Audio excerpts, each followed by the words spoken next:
Ladies and gentlemen, seekers of truth and knowledge, welcome to an experience that will take you on a captivating journey beyond our world. Today we have a special treat for you as we sit down with the renowned Andromedan Contactee, Alex Collier. Prepare yourself for a rapid-fire question and answer session that delves into the depths of cosmic wisdom and unveils the mysteries of the universe. As always, please remember to like this video and share it with your friends and family. That way, it gets seen by more truth seekers. Also, remember Alex hosts a live webinar 3 times a month on a Friday at 2 p.m. Eastern Time, so be sure to visit the link in the description for more information. But for now, here are today's rapid-fire questions and answers.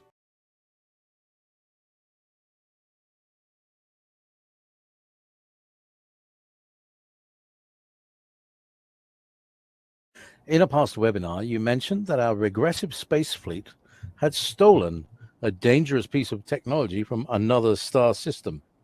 The benevolence solved the problem by going back in time and making it impossible for them to steal it. This, you said, resulted in panic amongst the regressives because whatever they thought they had, they no longer have.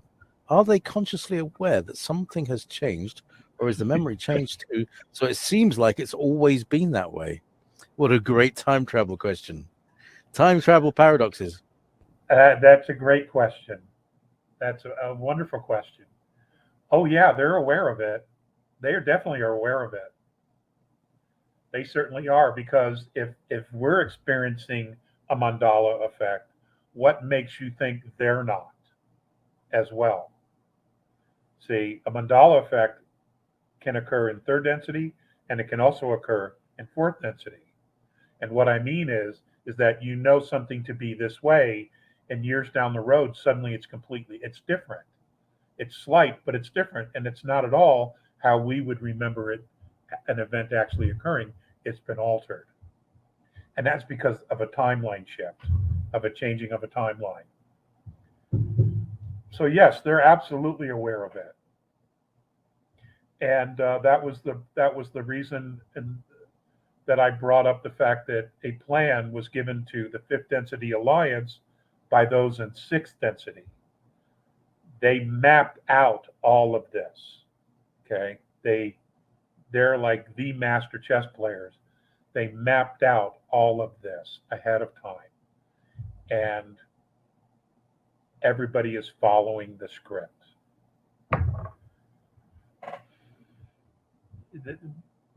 100 years from now, everybody on the planet who's alive will know all about this. It'll be absolutely remarkable. It may be 100 years before all of it is laid out for everyone. And the reason I say that is that humanity has to rebuild itself. Not only do we have to learn to rebuild our relationship with each other and to reestablish trust with each other, but we also have to rebuild social structures, political structures, energy structures, economic structures, all those things that any society needs. We're going to have to rebuild.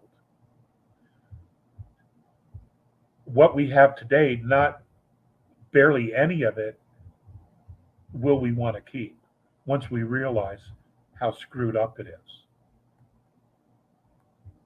So we're going to be very busy doing that, because we're doing this for future generations.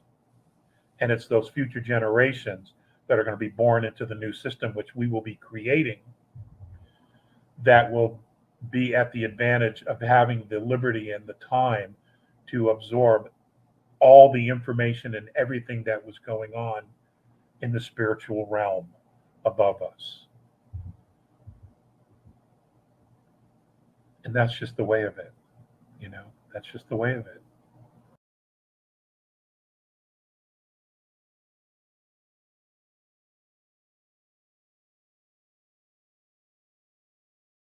Hi, Alex. Thank you for sharing your time with us again today. I often wonder if dimensional changes are location specific. At home, I feel like I live in 4D, But other places like DMV or certain airports feel very 3D or worse. There are cities and businesses I avoid at all costs for this reason too. Is this a thing, or did I make it up? Thank you and very much love. Oh, I don't know. When I'm in my home, this is my sanctuary. You know, I feel like it's 4D. I had to go to the DMV and renew my driver's license. That was 2D. I felt like I was talking to rocks. They had the emotional engagement of a rock. So I think that part's probably accurate. Um, it's you. It's you. It's how you see the world. It's your perspective. And whether we realize it or not, when you're thinking about moving in and out of dimensions, it's all frequency. So your home is your frequency. So you know that if you feel comfortable and you feel safe and this is your sanctuary, then you've elevated the frequency of your home to you. That's where you're at. But the minute you leave your sanctuary and you go out or you go out among them, you're definitely going to run into a lot of other frequencies. You're going to run into first, second, third. Once in a while, you might stumble into someone or a group that's elevated above third, but it's pretty rare still. It's still pretty rare. There are a lot of people who are awake, but they're hiding. They're not.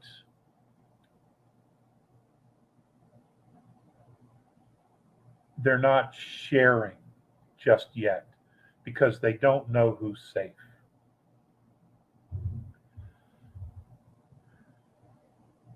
And that, of course, has all been by design as well.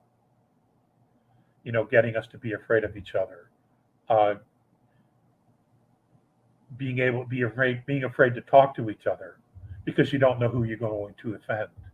Because you might be talking to a young person and you don't use the appropriate pronoun, and then they get all hissy about it, you know, and all that bullshit. So, you know, it's difficult, but all of this was done by design to divide and conquer, and hopefully, when the history begins to truly roll out, all these pieces will fall into place, and everyone will understand and realize how we've all been manipulated and to what degree.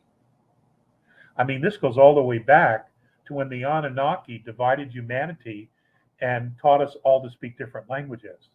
There was a time on this planet where we all spoke the same language, and then they divided us and they taught everyone different languages. So we could not easily communicate with each other. That's where this shit started. So, wars, these are all learned behaviors, ladies. Worshipping the gods, aliens, this was all learned behavior. And we had to do it, or we met with a very unpleasant end, our forefathers and foremothers. But that's not where we are now. But we would still have that cellular memory of those times, whether we realize it or not. Many of the fears that people have, or the panics, or the angsts, sometimes the anger they have, is not necessarily this lifetime. It's other lifetimes, or it's genetic memory.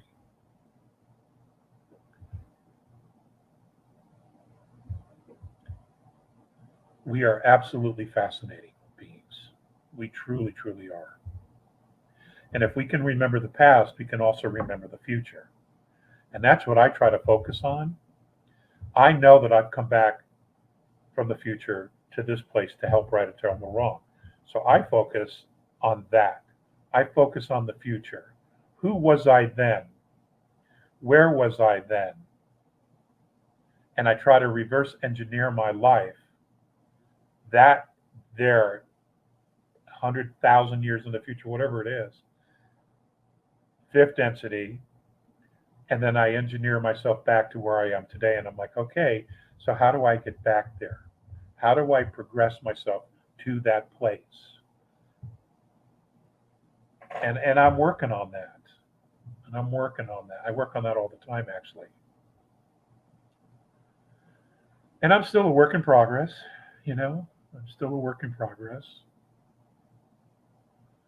You know, I'm told I have two major faults. One, I don't listen, and I can't remember the other one.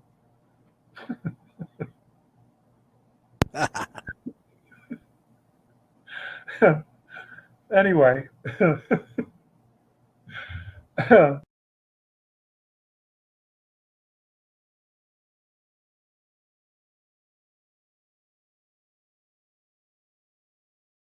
When we die, are we still in this game, still aware of the evolving drama of white hats versus black hats for the future of humanity?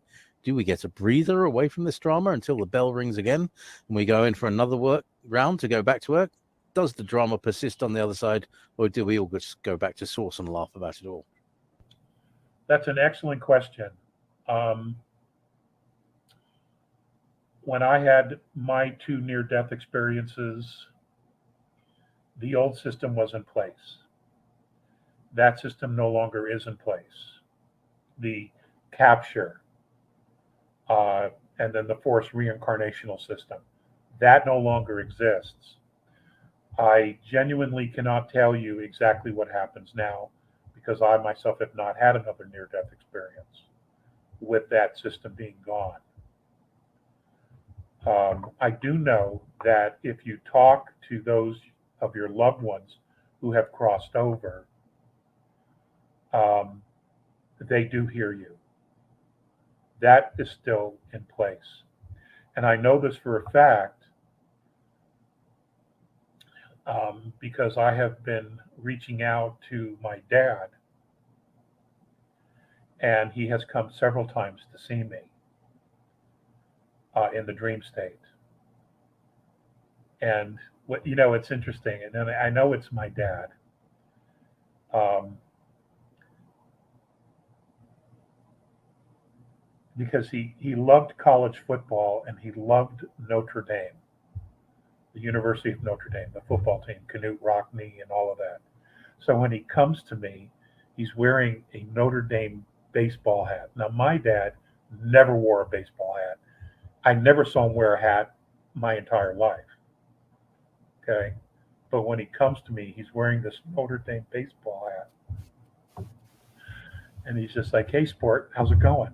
You know, and it's just like, we haven't missed a beat. And, um, and he's like, yeah, I hear you. And, you know, we have these really great conversations. So that part's intact, but I never stopped to think, what's going on? What's it like up there? Do you have a condo? You know, are you living on a boat? You know, what's your story? Uh, because when I'm in the dream state with him, it's just about us. It's just about reconnecting. Um,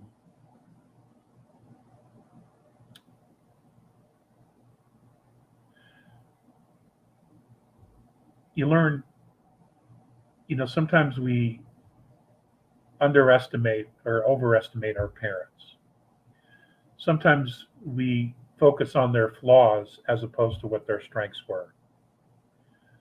Um, and we don't appreciate them until they're gone, until years later. Um, you know, where you have a situation in your own life, and then you're like, wow, you know, my dad went through this, or my mom's gone through this, or, you know, an aunt or an uncle or a grandparent.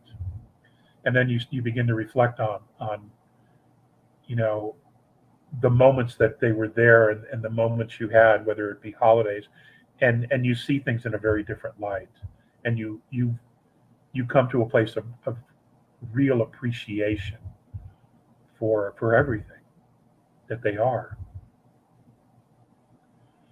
And that's some of the things that I talked to my dad about. I was the oldest of 11. It was a yours, mine, and ours. 7 boys, 4 girls. It was interesting. It was interesting.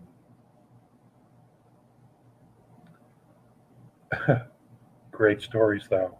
I wouldn't trade a minute of it.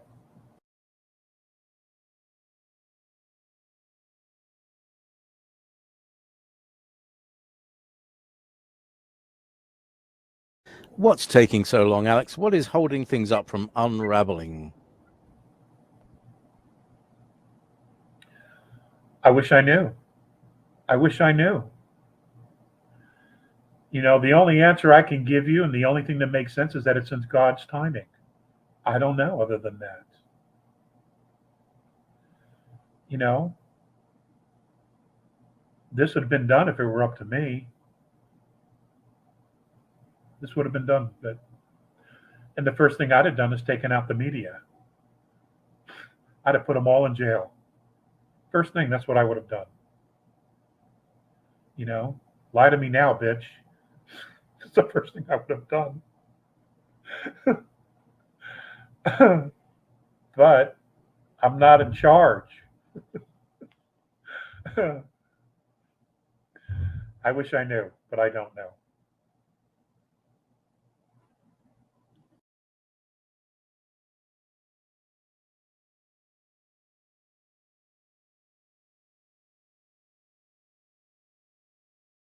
If you time travel, is it a problem if you meet up with a younger or older version of yourself, or does it not matter?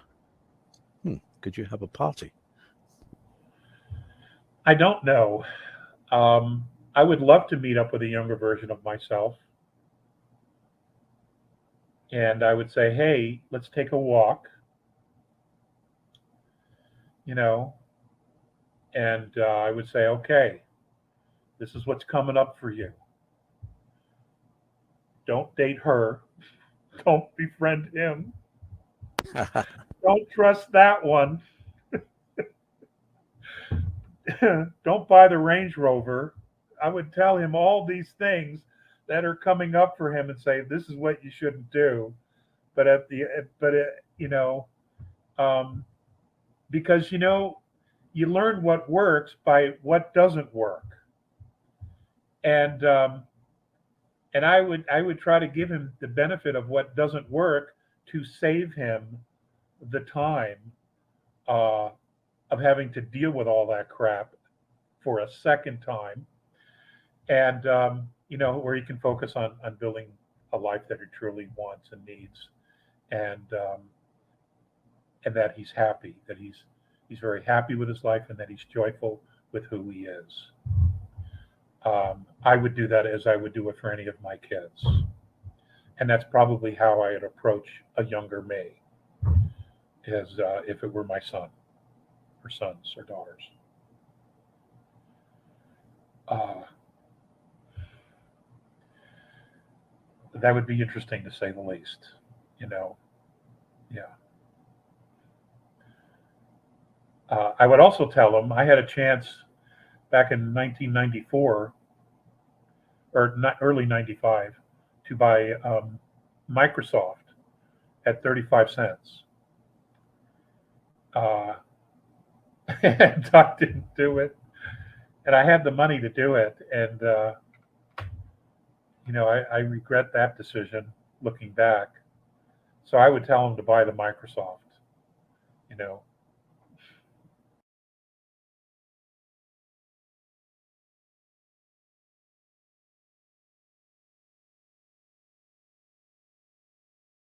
Hello, Big A. Firstly, thank you for remaining true to humanity and your agreement with the A's. Previously, you stated DJT was asked in 2004 to join MJ12. However, you didn't state whether or not he accepted.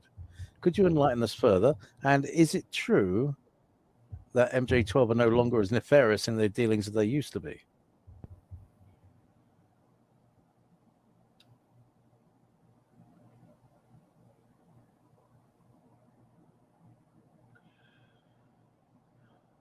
There are elements of MJ12 that were always white hat.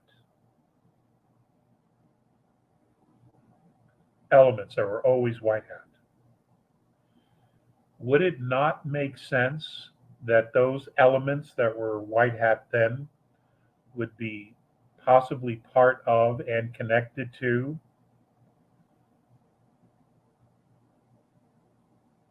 Q plus plus, Q plus?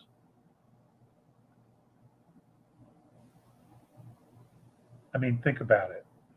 Think about it. Um,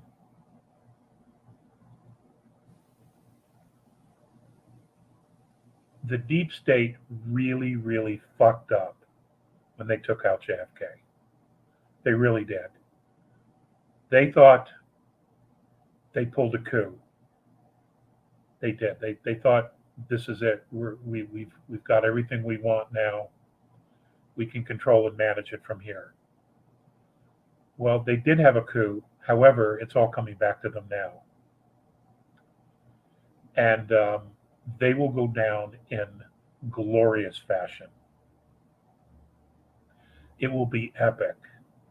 The deep state's takedown, and it's all because of what they did to John Kennedy. It may even go further back. I've heard that. But I think specifically that was the line in the sand. And those who were not okay with it would never be okay with it. And I think that there may have been people who were okay with it at that time who are now, if they're still alive, they're no longer okay with it because of how bad it's turned out.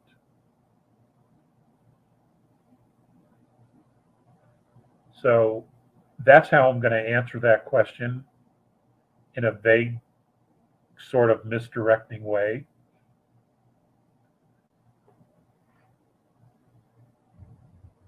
But, you know, all the white hats have a symbiotic relationship. All the benevolents have a symbiotic relationship. They even have a symbiotic relationship with the dark side. They're just in different places on a frequency level. It doesn't mean they don't interact and they don't know who each other is. But vibrationally, they're in very different places.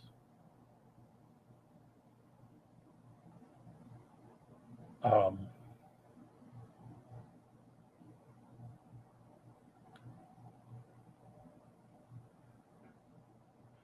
Trump would never sell out his country. Never, ever, ever would he sell out his own country or humanity. He wouldn't do it. Like him or not, but that's who he is. He would never sell out or betray his country. I admire that in anybody. I'm going to go back to something on the chat about MJ12 double crossing Eisenhower. Yeah, there's a lot of that, but it wouldn't necessarily have been all of MJ12. Okay, just for the record, there were a lot of issues. There were a lot of issues that came up starting in '47 um, with Roswell and the Aztec crash, and other things that were going on in South America. There were crashes in South America at that time we know next to nothing about, and there was a huge one in South Africa as well. There were a lot of issues within that group because of the way that was all being handled. So, but there'll be more and more information coming out about that, and I know Laura Eisenhower is totally on top of this.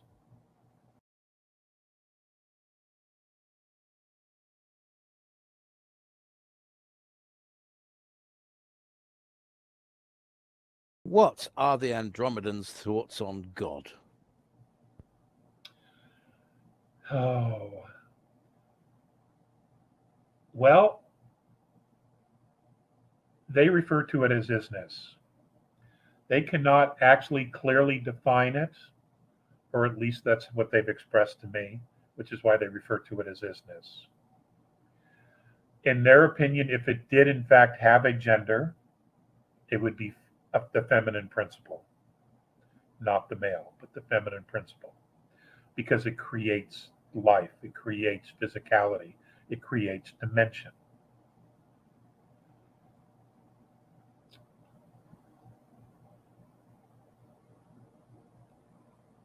They themselves are still learning what the presence actually is and how to fully integrate with it. They are being mentored by two star nations in sixth density. Those sixth density star nations are being mentored by a star nation in seventh and one in eighth. And that mentoring, one of the principles of all of the mentoring all the way down, is regarding the source, what we call God or creator or great spirit, they call by other names. But in principle, we're all talking about the same thing, and we all individually want to know what that is. As you fall further down into physicality to a more denser density or dimension, the further you get from the presence. But nonetheless, the presence is always with us. And as long as one loves themselves, they're cognizant of the presence. In the A's opinion, when someone's a being, doesn't matter whether they're a human or not, when a soul, we'll put it that way, when a soul reaches a place where it no longer loves itself, it cannot feel the presence.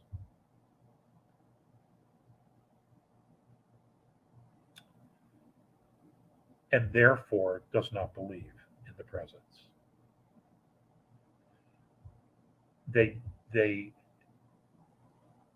That love for oneself is in fact the divinity, the connection to source.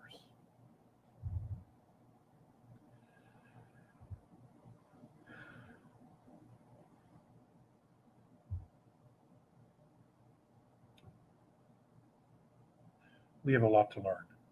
We have a lot to learn about the densities, the dimensions, source, and about ourselves. But the best piece of news I ever got was that all the broken pieces always find their way home. That was always the best piece of information I got, because it means no matter how far you go, you will eventually go back to source. That's good news to me, because that means no one's lost. They wander, they wonder, they leave their path,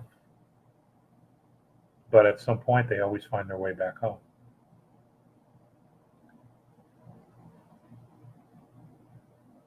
There you have it, fellow truth seekers. An enlightening and exhilarating rapid-fire question and answer session with the remarkable Alex Collier, sharing his profound encounters with the benevolent Andromedan extraterrestrial beings. As we continue our cosmic journey, let us embrace the wisdom of the Andromedans and carry their message of love, unity, and compassion with us. Together, we can create a world where humanity stands united, ready to embrace the wonders that await us in the vast expanse of the universe. If you found this rapid-fire question and answer session fascinating, hit that like button and share this video with your friends and family. Subscribe to our channel and ring the notification bell so you never miss out on more captivating content like this. Thank you for joining us on this incredible adventure. Until next time, may the stars guide you on your path of enlightenment and exploration. And remember to always seek knowledge and stay curious. If you want to get the latest information from Alex Collier, we host a live webinar 3 times a month on a Friday at 2 p.m. Eastern Time. For more information and dates of upcoming live webinars, please visit alexcollier.org. Please click on one of the above videos to seek more of Alex Collier's knowledge.